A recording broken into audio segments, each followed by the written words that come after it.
সূর্যের গরমে গুনাহগারের মাথার মগজগুলো ভাতের মারের মতো ফুটবে, ওদিকে জাহান্নামের আওয়াজ, জমিনটা থরথর করে কেঁপে উঠবে। আমার আল্লাহ রাগ হয়ে বলবেন, লিমানিল মুলকুল ইয়াউম লিল্লাহিল ওয়াহিদিল কাহ্হার।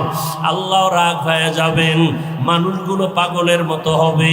ও আয়েশা, এতটা ভয়ঙ্কর হবে হাসরের মাঠ, আল্লাহর আদালতে কেউ দাঁড়াবার সাহসী পাবে না। নবীদের কোনো গুনাহ নাই, সেই নবীরা হাসরের ময়দানে কান্না শুরু করবেন। আদম নবী কাঁদবেন, নিজের উপায় কি হবে? ঈসা নবী কাঁদবেন, কি উপায় হবে? মুসা নবী কান্না করবেন, কি উপায় হবে? ইব্রাহিম নবীও কাঁদবেন, কি উপায় হবে? উম্মতের চিন্তা কেউ করবেন না।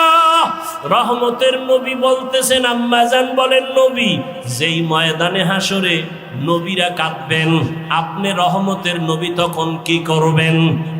আম্মাজানকে নবী বলেন, আয়েশা, তখন আমি উম্মতের জন্য আল্লাহর দরবারে মাকামে মাহমুদে সেজদায় পড়ে কান্না শুরু করব। মুসা নবী নিজেরে নিয়ে কাঁদবেন, ঈসা নবী নিজের কথা বলবেন আর কাঁদবেন, আদম নবী নিজের চিন্তা করবেন আর কাঁদবেন। আর আমি এমন রহমতের নবী, আমি আমার মাওলার দরবারে সিজদায় পড়ে কাঁদব, একবারও আমার চিন্তা করব না। আমি বারবার আমার মালিকের দরবারে কাঁদব আর বলবো, আল্লাহ আমার উম্মতের বাঁচাও,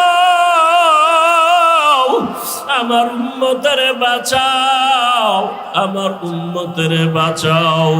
আমার কান্না দেখা মাত্র আমার আল্লাহ ঘোষণা দিবেন, নবী আপনি মাথা উঁচু করেন, আপনি কান্না করবেন না, আপনার উম্মতগুলো বাছাই করে আপনি জান্নাতের দিকে নিয়ে যান।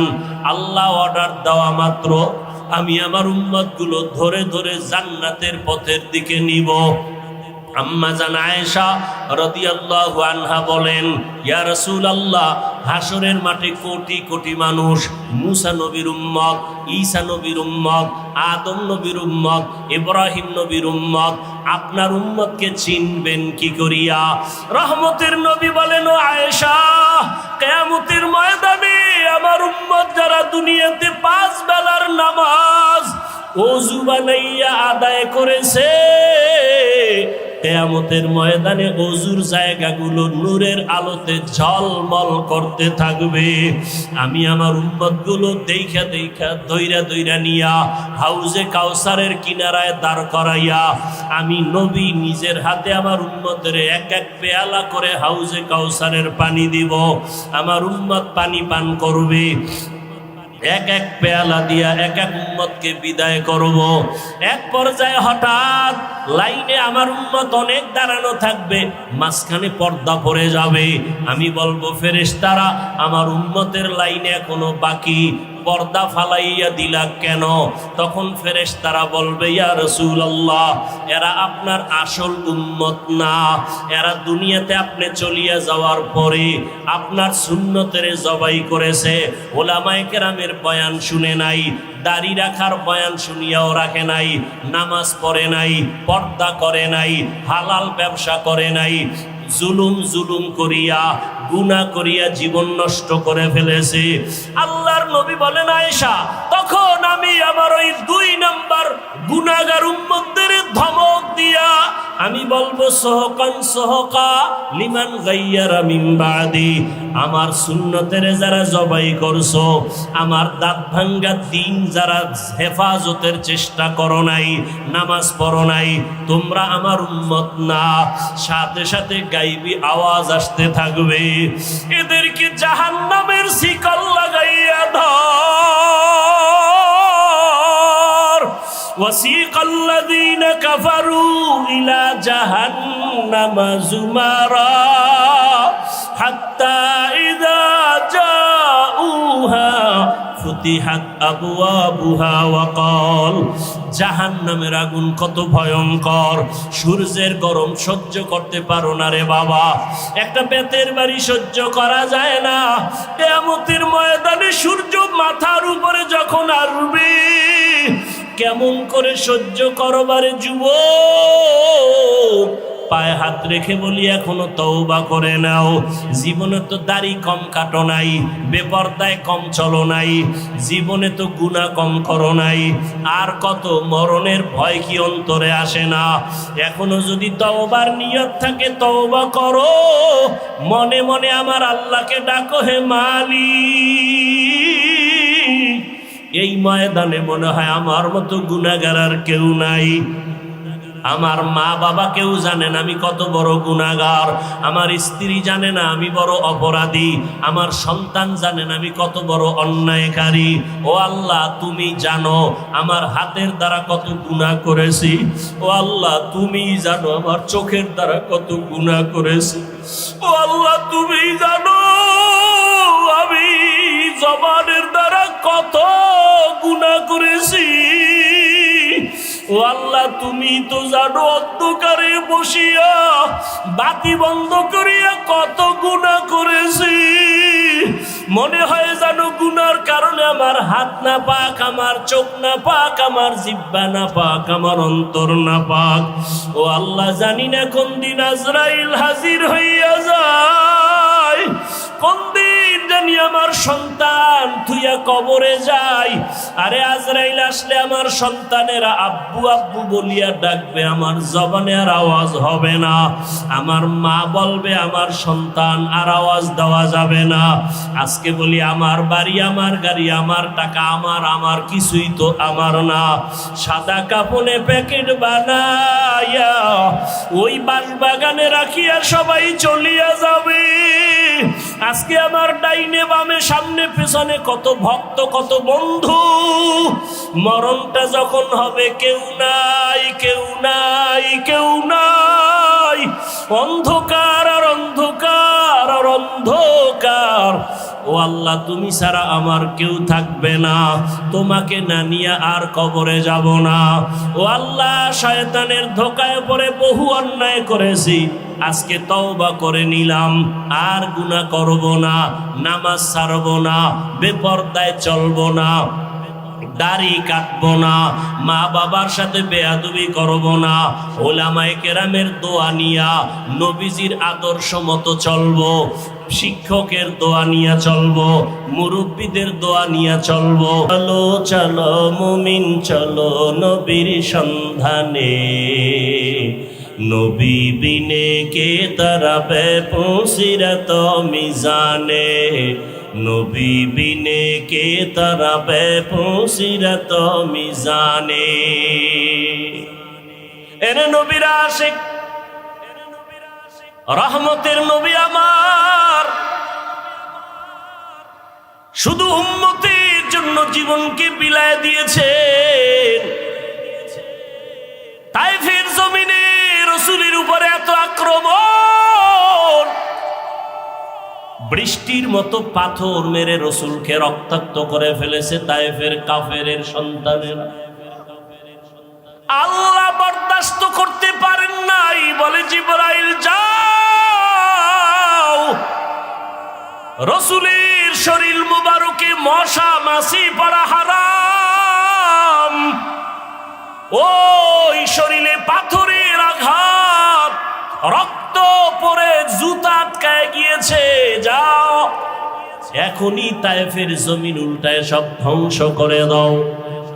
জিবরাইল এসে নবীকে বলেন, ও নবী একটু অর্ডার দেন, তায়েফবাসীকে ধ্বংস করে দেই। নবী বলেন, খবরদার, তায়েফের বেঈমানের মারিও না রে জিবরাইল, ওরা আমাকে চিনে না, আমি ইতীম, ওরা আমাকে জানে না আমি কত বড় দিলওয়ালা। দোয়া করি একদিন আমাকে চিনবে, দিনের কাজে ওদের সহযোগিতা পাওয়া যাবে। কাফেরেরা নবীরে মারে, নবী গালি দেয় না, বরং আল্লাহ অর্ডার দেয় মারার জন্য, নবী আবদার করে মারিয়েন না। ও বরুরার জলমের মুসলমান, দুইটা পা ধরে বলেছে রে যুবক, ও পর্দার আড়ালের মা বোনেরা, ও বৃদ্ধ বাবাজি, ও ব্যবসায়ী বাবারা, কই রসুলের আদর্শ, কই তোমার আদর্শ? কাফির আল্লাহ কয় মেরে ফেল, নবী বলে মারিও না। আর আজকে মুসলমান হইয়া মুসলমানের বিরুদ্ধে আন্দোলন করো, মুসলমান হইয়া মুসলমানের বিরুদ্ধে ষড়যন্ত্র করো, এটা রসুলের ইশক মোহাব্বত যার আছে সে কখনো করতে পারে না। তুকু যাও সুন্নতে আহমদ কুজা বা মুহাম্মদ कैबुवत निस्बत तोरा मन अहब्बा सुन्नती कौले रसूल मजदाए का नमाई हम कुन कबूल। কষ্ট হইতেছে আপনাদের? কোন দলের গোলাম হইেন না, আল্লাহর গোলাম হন। কোন ব্যক্তির আদর্শের গোলাম হয়েন না, রসুলের আদর্শের গোলাম হন। কার আদর্শ? রসুলের আদর্শ থেকে দামি কোন আদর্শ কারো কাছে আছে? রহমতের নবীর আদর্শ কত সুন্দর! রহমতের নবীর আদর্শ সারা জমিনে কোনোদিন শান্তি আসবে না। নবীর আদর্শ, জবানের হেফাজত করো, কাউকে গালি দিবা না। কেন? আমার নবীর হায়াতে কোনোদিন কাউকে একটা গালি দেন না। হাজারো গালি নবী শুনছেন, একটা গালির জবাবও নবীজি দেন নাই। কেমন মায়ার নবী আমার! রহমতের নবী দুটো চোখ মোবারক গরম করে কারো দিকে রাগে তাকান নাই। কারণ রহমতের নবী যদি চোখ গরম করে তাকায়, লোকটা জাগায় আগুনের মতো পুড়িয়া ছাই হয়ে যাবে। রসুলের চোখের পাওয়ারের অ্যাকশন এত বেশি। নবী গালি দিবেন দূরের কথা, গালির জবাবও দুই চোখ দিয়ে কোনো দিকে তাকায় গরম ভাবে তাকান নাই। যদি তাকায় সে পুড়িয়া যাবে। ও ভাই, চোখ কান খোলা, আপনাদের দেশের পরিস্থিতি, দুনিয়ার পরিস্থিতি সব দেখতেছেন। আজকে সব বিধর্মী একদিকে যাচ্ছে, মুসলমানদের উপরে নিষ্পেষণ, অত্যাচার, জুলুম। এ জমিন থেকে শুধু টার্গেট মুসলমানকে ধ্বংস করা। ফিলিস্তিনের জমিনে মুসলমানের অপরাধ কি? আসামের মুসলমানের কি অপরাধ? কাশ্মীরের মুসলমানের কি অন্যায়? কোনো অপরাধ নাই। সব বিধর্মী এক হয়েছে। ওদের বাহাদুরি টিকাইয়া রাখার জন্য ইসলাম বাধা। দুর্নীতিবাজের দুর্নীতির পথ পরিচালনার ক্ষেত্রে ইসলাম বাধা। চোরের জন্য চুরির পথে ইসলাম বাধা। জালেমের জুলুম করার পথে ইসলাম বাধা। এজন্য সব চোর, ডাকাত, দুর্নীতিবাজ, চাঁদাবাজ আর ধান্দাবাজ এরা ইসলাম চায় না। ইসলাম, অথচ মাইকেল বলবে ইসলাম শান্তির ধর্ম, সে মানে না। কেন? ওরা জানে আসলেই ইসলাম শান্তির ধর্ম। মানলে আমাদের স্বার্থ মতো চুরি করা যাবে না, দুর্নীতি করা যাবে না। এই জন্য ইসলামের জিকির করে কিন্তু ফিকির নাই, মানে না। রসুলের থেকে সুন্দর আদর্শ কারো কাছে আছে? থাকলে বলেন আমি হাফিজুর রহমান ঘোষণা দিলাম, রসুলের থেকে যদি আরো সুন্দর আদর্শ কারো কাছে থাকে আমি সেইটা নিব, রসুলেরটা বাদ দিব। বলেন রসুলের থেকে আর সুন্দর আদর্শ কারো কাছে আছে?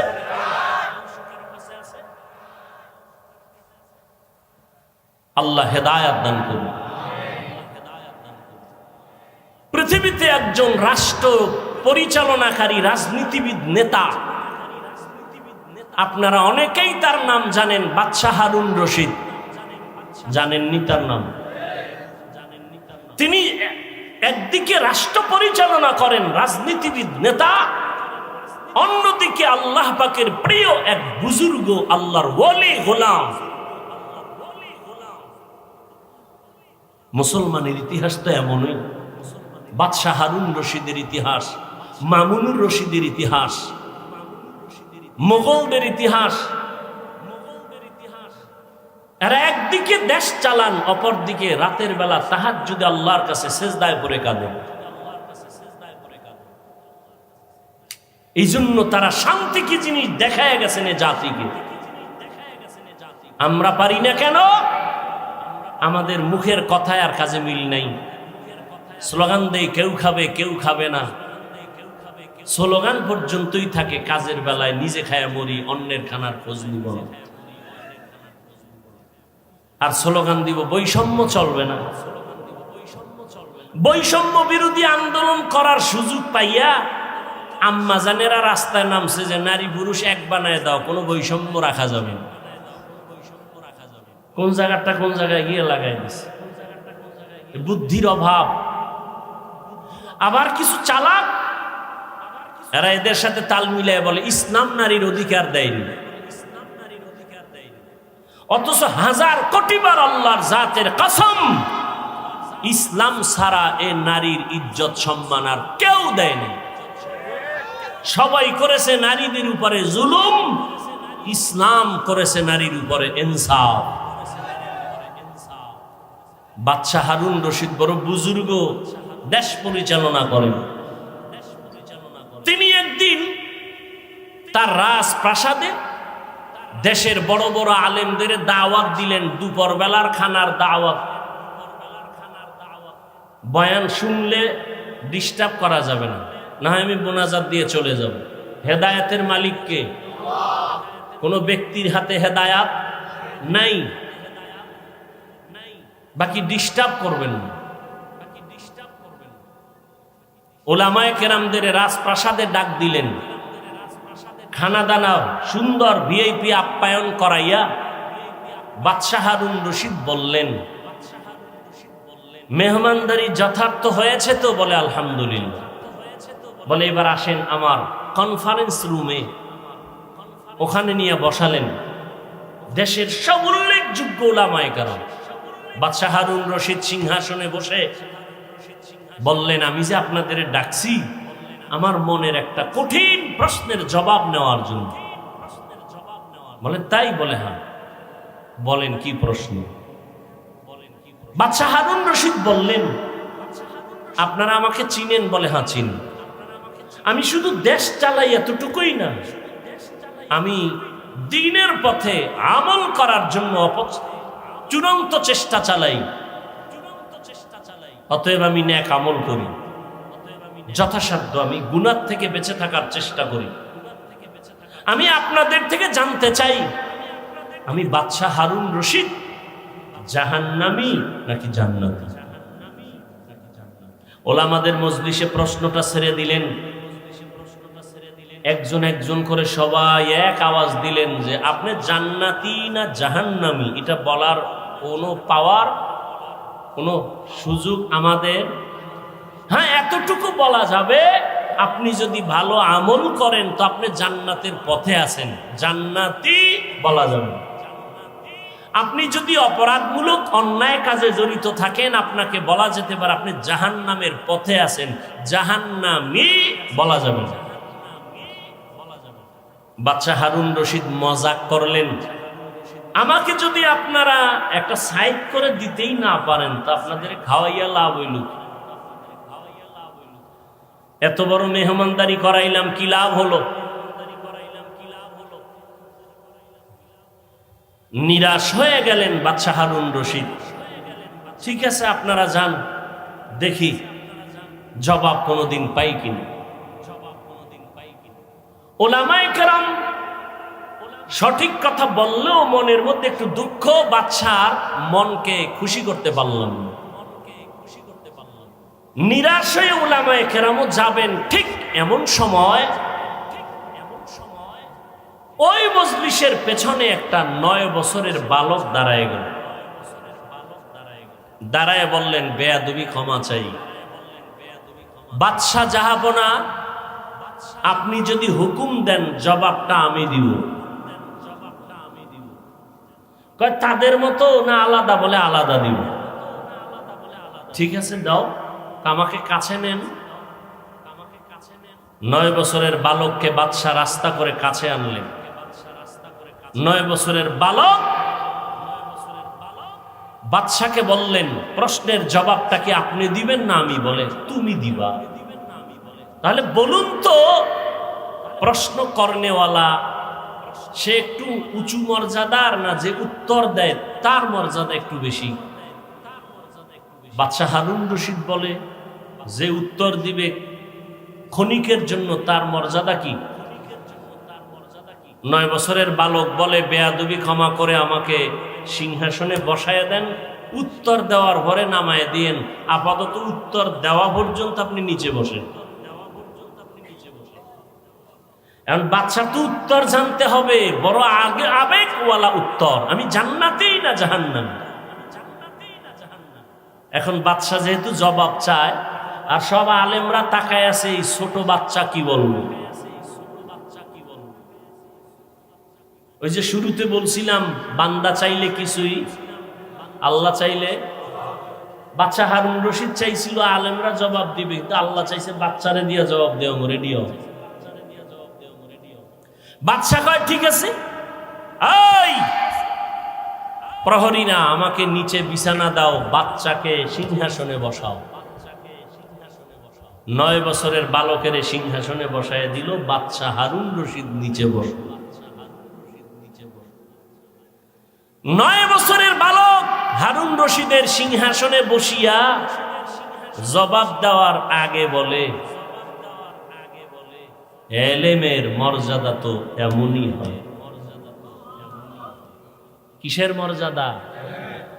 এলমেরা এজাজু করদান বেহিসাব, খলকেরা দাদান জওয়াবে বা সওয়াব হক নাদারত, দোস্তে খলকা জারেরা নিস্তে ই খসলত একে দিনদারেরা। 9 বছরের বালক বাদশা হারুন রশিদের সিংহাসনে বইয়া প্রথম একটা ভাষণ দিয়া কয়, এত বড় বড় উলামায়ে কেরামের মজলিসে আমি 9 বছরের সন্তান বাদশাকে নিচে বসাইয়া সিংহাসনে বসছি, এটা আমার বাহাদুরির কিছু নাই, আল্লাহর দেওয়া এলেমের বরকত। কিসের বরকত? এলেমের বরকত। এলেমওয়ালা কোরআনওয়ালারা টাকাওয়ালার পেছনে দৌড়াবে কেন? কোরআনের এলেম সিনাই নিয়ে চলো, টাকাওয়ালা তোমার পেছনে দৌড়াবে। কোটি টাকার মালিক দেখো, অভাব হয় না দূর, গরিবে ঘুমায় আরাম করে মনটা বাহাদুর। ফেরাউনের লাশটা দেখো মিশর জাদু ঘরে, খায় না মাটি পোকা মাছি সবাই ঘৃণা করে। হৃদয়ে থাকিবে যার নম্রতা সদা, রহমত আসিবে সেথা প্রভুর ওয়াদা। বড়র বাড়াই থাকলে দিলে রহমত আসবে না, নিজেকে নিজে ছোট মনে করিও সাদা। উঁচু জমিন থেকে পানি নিচু জমিনে যায়, তেমনি খোদার রহমত আসে নম্রতার হৃদয়। ভোগবিলাসের বাড়ি গাড়ি পরে রবে সব, থাকতে সময় স্মরণ করো আল্লাহ আমার রব। থাকতে সময় স্মরণ করো আল্লাহ আমার রব। দুনিয়ার সব শেষ হয়ে যাবে, কে থাকবেন? জিন্দেগি মে বন্দগি তু কর নাহি, জিন্দেগি মে বন্দগি তু কর নাহি, जिंदगी बे बंदगी शर्मिंदा है, जिंदगी बे बंदगी शर्मिंदा है। दुनिया में हो दुनिया का तलबगार ना हो, बाजार से गुजर हो खरीदार ना हो।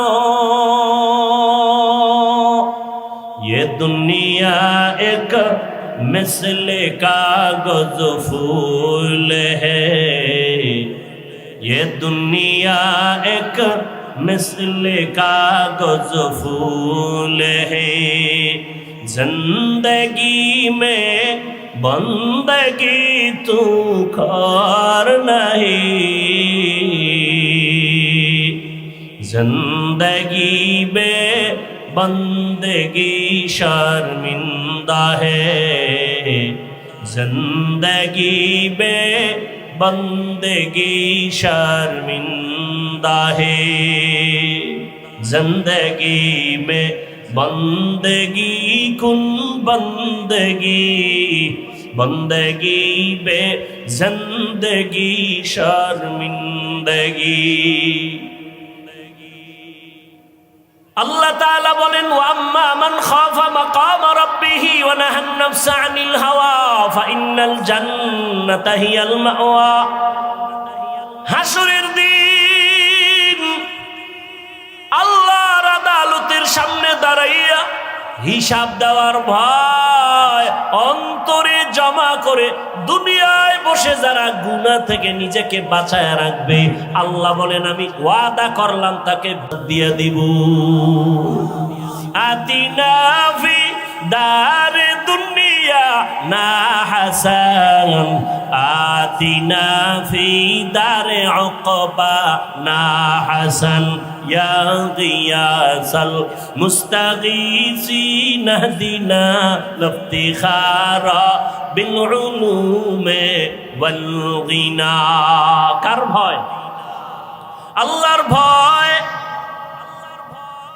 9 বছরের বালক সিংহাসনে বসিয়া বলে ইলমের মর্যাদা তো এমনই হয়।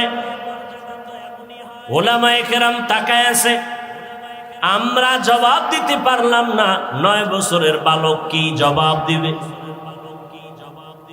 9 বছরের বালক ডেকে বলে বাদশাহ আপনার প্রশ্নটা আবার রিপিট করেন। বাদশা হারুন রশিদ বলে আমাকে বলে দাও আমি জান্নাতি নাকি জাহান্নামী। সব আলেমরা বলেছিল জান্নাতি বা জাহান্নামী নিশ্চিত বলা যাবে না। 9 বছরের বালক বাদশাকে জবাব দিয়া বলে আমি নিশ্চিত বলে দিলাম, আপনার কাছে আমার জানার একটা বিষয় বলেন। কি? বলে আপনার জীবনে এমন কোনো ঘটনা ঘটছে কিনা? বলে কি ঘটনা? বলে আপনার জীবনে আপনার সামনে সুন্দরী রূপসী রমণী দাঁড়ানো, চাইলেই আপনি গুনাহ করতে পারতেন। সুন্দরী রমণী নীরবে দাঁড়িয়ে আছে অপলক দৃষ্টি দিয়ে, আশেপাশে কেউ নাই, চাইলেই আপনি ওই সুন্দরী রমণীকে নিয়ে আনন্দ করতে পারতেন, গুনাহ করতে পারতেন, কিন্তু আপনি সে করার সুযোগ পেয়েও গুনাহ করেন নাই। এমন কোন ঘটনা জীবনে হয়েছে কিনা বলেন? বাদশা হারুন রশিদ বলেন আল্লাহর জাতের কসম এরকম ঘটনা একবার আর দুবার না, বারবার আমার সামনে কত সুন্দরী, কত রূপসী, সুদর্শন, কত রমণী দাঁড়ানো, আমি চাইলেই গুনাহ করতে পারতাম। বারবার এরকম সুযোগ আছে, কিন্তু আমি গুনাহ করি নাই আল্লাহর আযাবের ভয়। 9 বছরের বালক বলে আল্লাহর উপরে ভরসা করে আমি বললাম আপনি নিশ্চিত জান্নাতি। সব উলামায়ে কেরাম আতঙ্কিত হয়ে গেলেন, কেউ আমরা নিশ্চিত জান্নাতি বলতে পারলাম না। তুমি বললা তার দলিল দাও। 9 বছরের বালক বলে দলিলটা আমি মন গড়া দিব না, আমার আল্লাহর কোরআনের আয়াত দিয়ে দলিল দিব।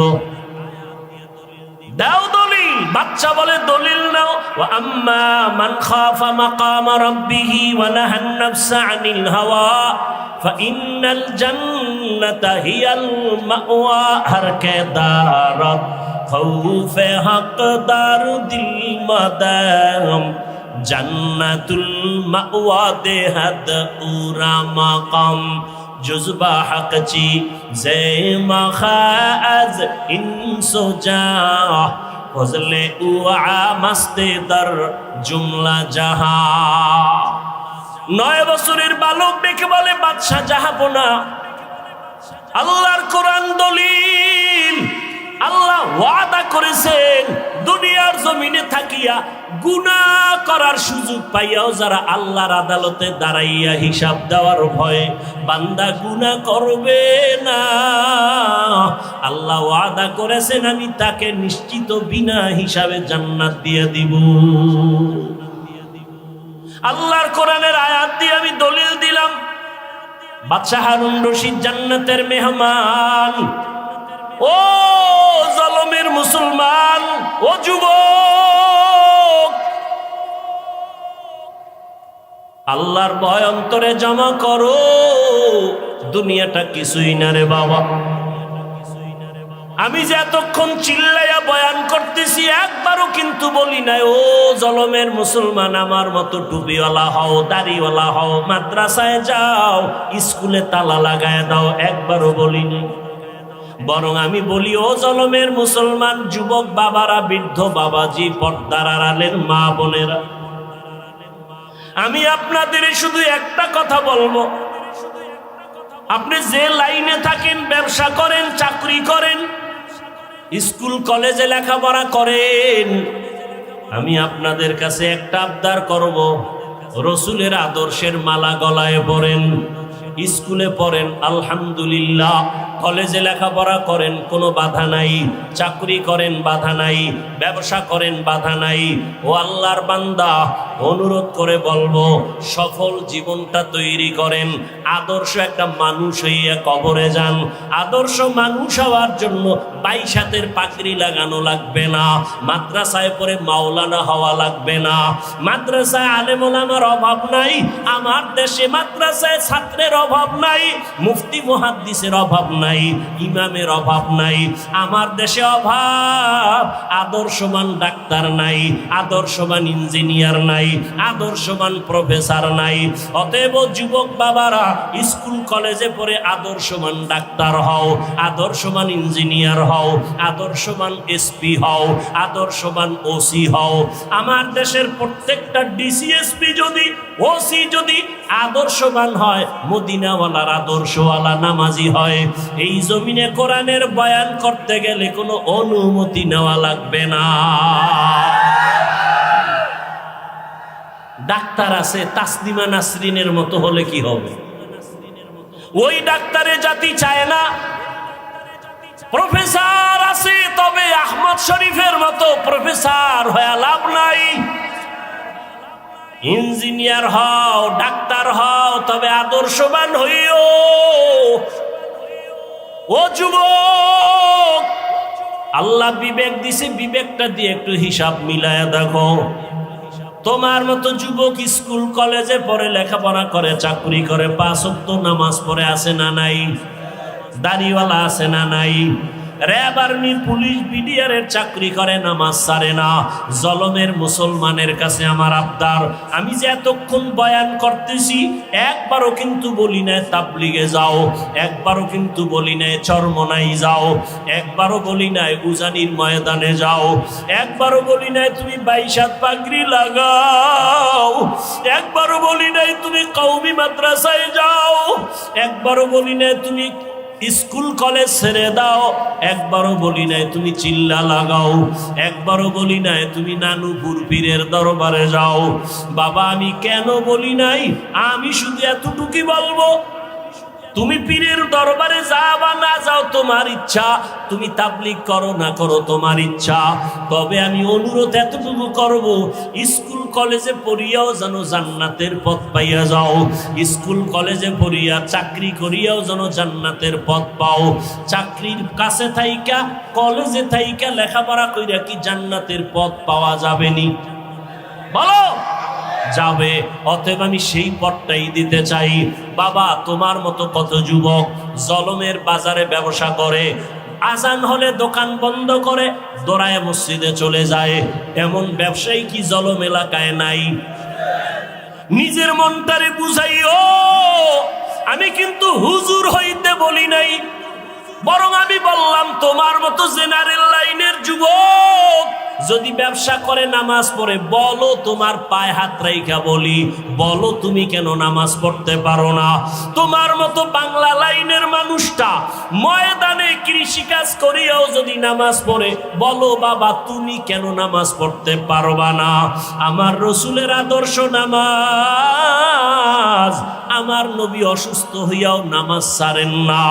ও আল্লাহর বান্দারা, ও যুবক বাবা, তোমার মতো যুবক ওসি ডিসিএসপি 5 ওয়াক্ত নামাজি নাই? তোমার বিবেকের কাছে জিজ্ঞাসা করো, তুমি কেন পারবা না? তোমার মতো সন্তান বাংলা লাইনে থাকিয়া রাস্তায় গাড়ি চালায়, ড্রাইভারি করে, নামাজ ছাড়ে না, বলো তুমি কেন নামাজ পারো না পড়তে?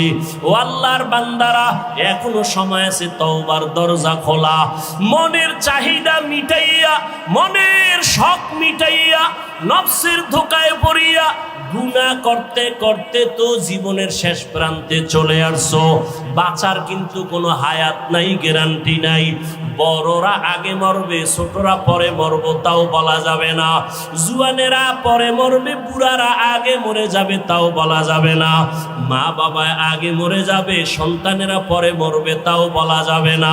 কত জায়গায় তাকাইয়া দেখো, ছোট ভাই কবরে চলে গেছে, বড় ভাই এখনো বেঁচে আছে, আছে না নাই? কত বুড়ারা এখনো আছে সুস্থ, কিন্তু যুবক মানুষ অসুস্থ।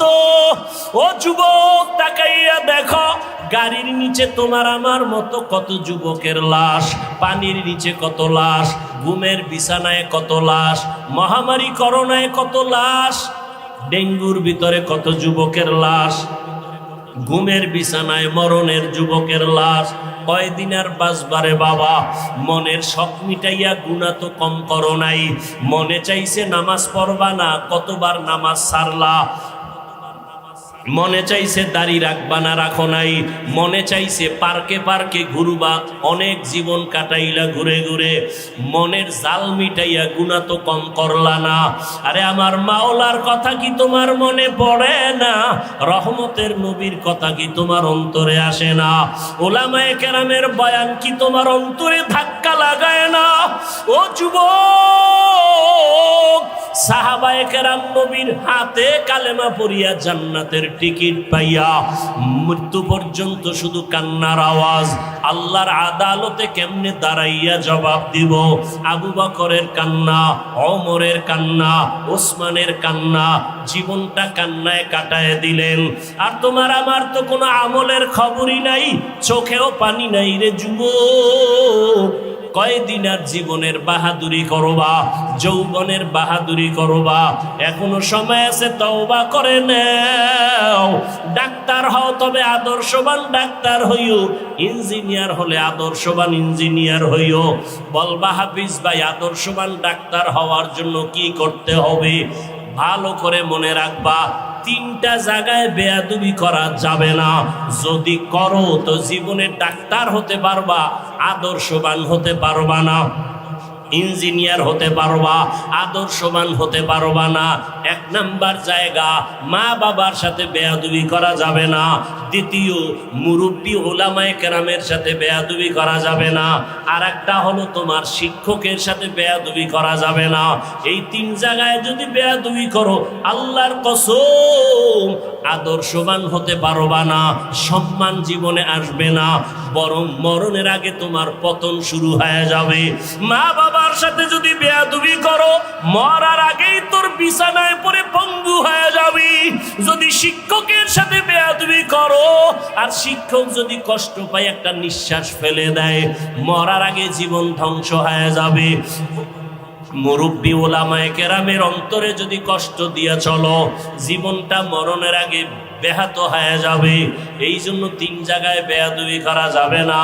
ও পর্দার আড়ালের আম্মা জানেরা, বোনেরা, আপনার মতো কত মা কত বোন এই এলাকায় এখনো আছে, নামাজ ছাড়ে না, বেপর্দায় চলে না, সন্তানটাকে আদর্শওয়ালা বানানোর চেষ্টা করে, স্বামীর মাল হেফাজত করে, খেয়ানত করে না, মোবাইলে সময় নষ্ট করে না।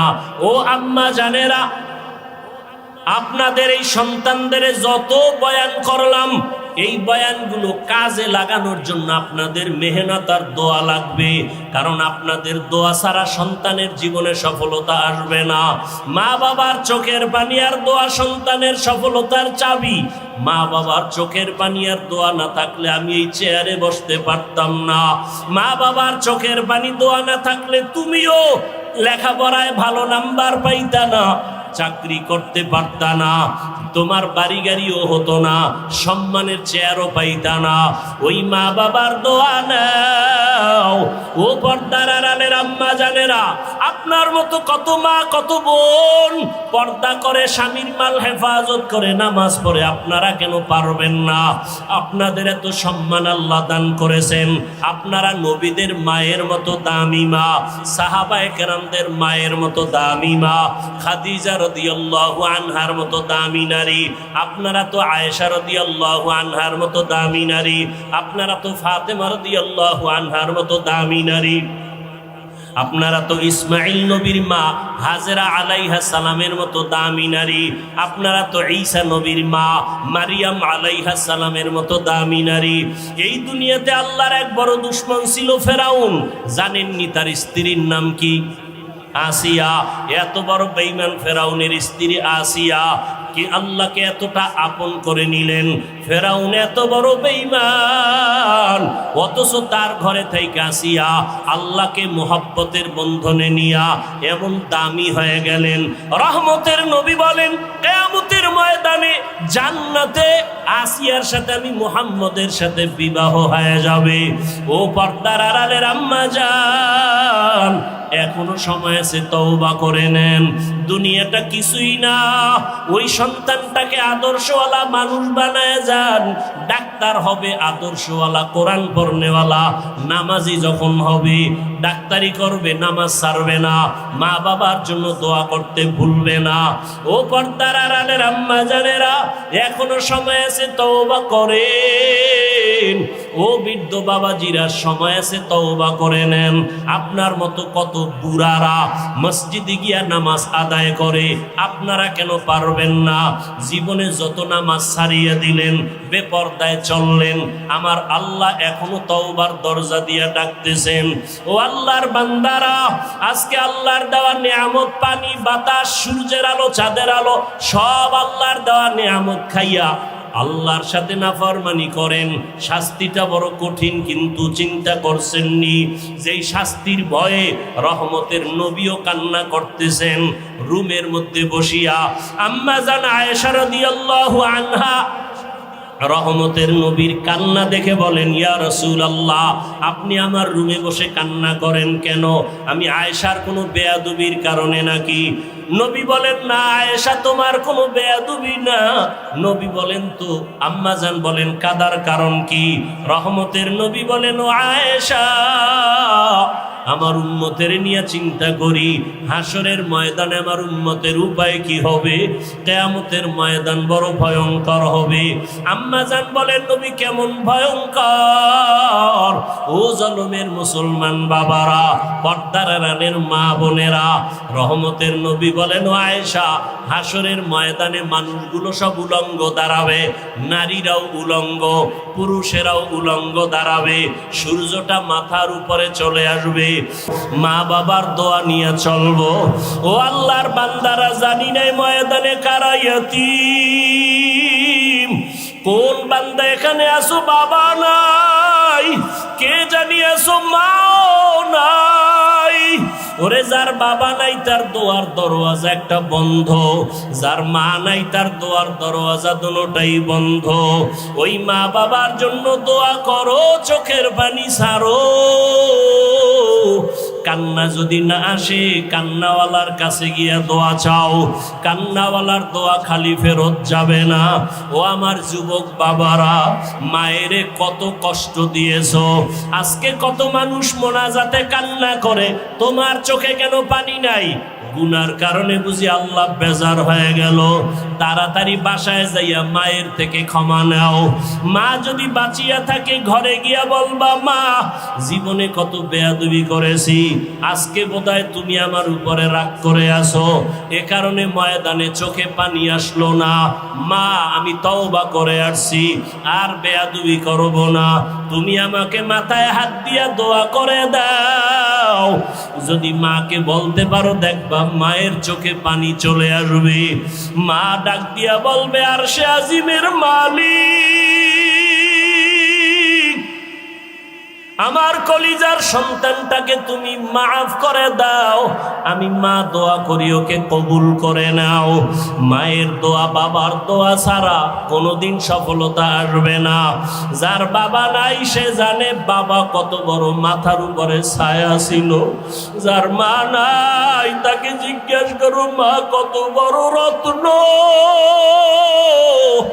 ওই মায়ের যারা কষ্ট দিয়ে কাঁদাইছো, কপাল পুড়িয়ে গেছি।